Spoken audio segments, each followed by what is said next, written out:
Hey everyone, so this is Angela with Earrings by Angela, and I am teaching just little snippets of the Ultimate Toolbox, which you can download. The link is in the description.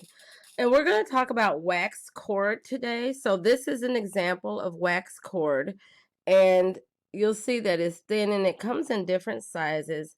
And this is the cord that is great for making square knots or the sliding bracelets, where you can adjust in that sliding knot like that to make it bigger or smaller. This is not a finished piece, but I just grabbed it for an example, to use as an example.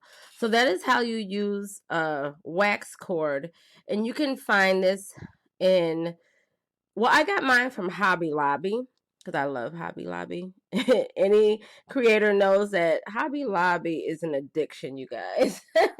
But I also have the link in the description um, for Amazon, so you can get it delivered right to your door. But this is wax cord, and you see we made the sliding knots and the overhead knots as well to keep this in place. And so that makes a really great adjustable bracelet, like I stated, and whatnot. So use your creativity. I'd love to see what you make.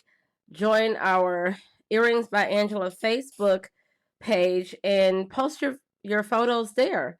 Also, you can go to my Instagram and tag me in any photos of things that you make so I can cheer you on. Okay, so that is the end. It was really quick, right? That's the end of this video, and I will see you in the next. Don't forget to subscribe to our channel, share the video, and comment.